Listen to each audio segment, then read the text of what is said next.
Hi అండి అందరికీ. ఈ సండే స్పెషల్ మా ఇంట్లో వచ్చేసి మటన్ గోంగూర అండి. దానికోసమని నేను మటన్ని బాగా శుభ్రంగా కడిగి ఒక స్పూను సాల్ట్, ఒక అర స్పూను పసుపు వేసి 3 విజిల్లు అయితే రానిచ్చి పక్కన పెట్టుకున్నాను. తర్వాత పచ్చిమిర్చి, బిర్యానీ ఆకులు 2, ఉల్లిపాయ ముక్కలండి ఇలా తాలింపు కోసం వేసాను. తెలియని వాళ్ళు ఎవరు ఉండరో తెలియదని కాదు, కాకపోతే నా స్టైల్లో నేను ఎలా చేస్తున్నాను అనేది వీడియో అండి. మటన్ గోంగూర కాంబినేషన్ చాలా బాగుంటుంది. నచ్చని వాళ్ళు ఉండరు, తెలియని వాళ్ళు ఉండరు. బోటి గోంగూర కూడా చాలా బాగుంటుందండి. నేను గోంగూరను కడిగి శుభ్రంగా పక్కన పెట్టుకున్నాను. అల్లం వెల్లుల్లి పేస్టు, 2 లవంగాలు, ఒక చెక్క ముక్క కూడా వేసి పట్టానండి. చాలామంది గోంగూర పచ్చిమిర్చి విడిగా ఉడకబెట్టి పప్పు గుత్తితో రుబ్బి కూర లాస్ట్లో ఇంకా 5 నిమిషాలకి దింపుతాం అనంగా కలుపుతారు. ఆ టేస్ట్ బాగానే ఉంటుంది. మా అమ్మగారు అయితే అలాగే చేస్తారు. కానీ నేను అలా కాదు, సన్నగా తరిగిన తర్వాత కూరని ఇంకొక 10 నిమిషాలు కూర ఉడకాలి. దించే ముందైతే అది గోంగూర వేస్తాను. ఆకులుగా, మరీ ఆకులుగా ఉండదు, కొంచెం ఆకులు అలా తగులుతూ ఉంటే నాకు అలా ఇష్టం. నేను అలా చేస్తాను ఎప్పుడు కూడా. చాలా బాగుంటుందండి. నేను ఫస్ట్ కుక్కర్లో వేసినప్పుడు పసుపును సాల్ట్ వేసాను కదా, చూసుకొని మళ్ళీ సరిపడా వేసుకోవాలి. కారం అయితే కొంచెం ఎక్కువగానే పడుతుందండి. మటన్ గోంగూర కదా, గోంగూర అంటే కారం మాత్రం ఎక్కువ పడుతుంది. తినేవాళ్ళు చూసేసుకోవాలి, తినని వాళ్ళు మాత్రం వాళ్ళు ఎంత తింటారో అంత వేసుకోవాలి. కానీ ఈ గోంగూరలో కారం లేకపోతే బాగోదు. కారం సరిపడా ఉండాలి, కొంచెం ఎక్కువగానే ఉండాలి. పులుపు కదా, మేము ఎక్కువగానే తింటాం కారం. తర్వాత ఒక 5 నిమిషాలు మగ్గిన తర్వాత గోంగూర వేస్తే బాగుంటుంది.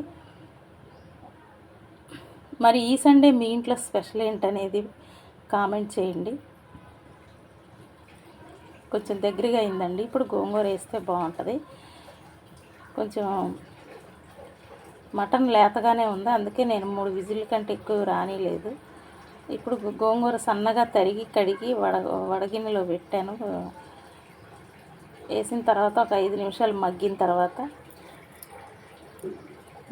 ఆకులుగా అయితే మరీ ఆకులుగా ఉండదండి, ఉడికితే దగ్గరగా అయిపోద్ది. నాకు ఉడకబెట్టేస్తే ఏదో నాకు అలా అసలు ఇష్టం ఉండదు. నాకు ఇలానే ఇష్టం. నేనైతే ఇలాగే చేస్తా ఎప్పుడు చేసినా. ఆకులుగా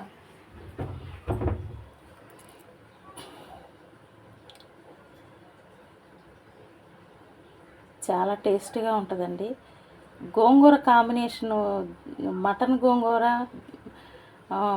పప్పు గోంగూర కూడా బాగుంటుందండి. గోంగూర కాంబినేషన్ చాలా బాగుంటుంది. గోంగూర ఆరోగ్యానికి కూడా చాలా మంచిది, ఐరన్ ఫుడ్ కదా.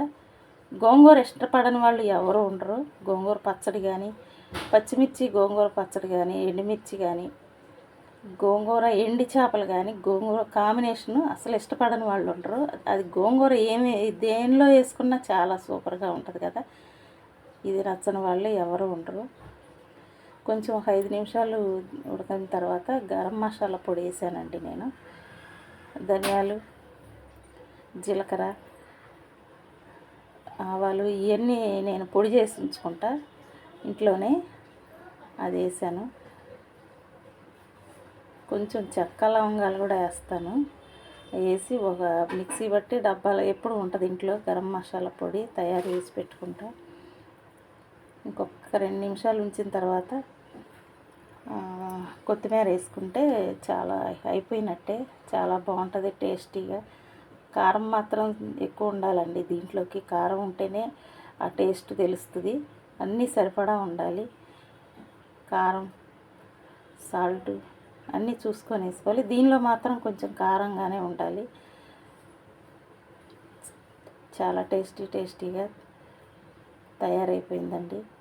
మా వీడియో నచ్చినట్టయితే లైక్ చేయండి. మీ ఇంట్లో ఈ సండే స్పెషల్ ఏంటనేది కూడా కామెంట్ పెట్టండి. వాసన అయితే మామూలుగా లేదండి, చాలా బాగుంది కూర. చాలా టేస్టీగా, తిన్నా కూడా అలాగే ఉంటుంది టేస్టీగా. Thank you.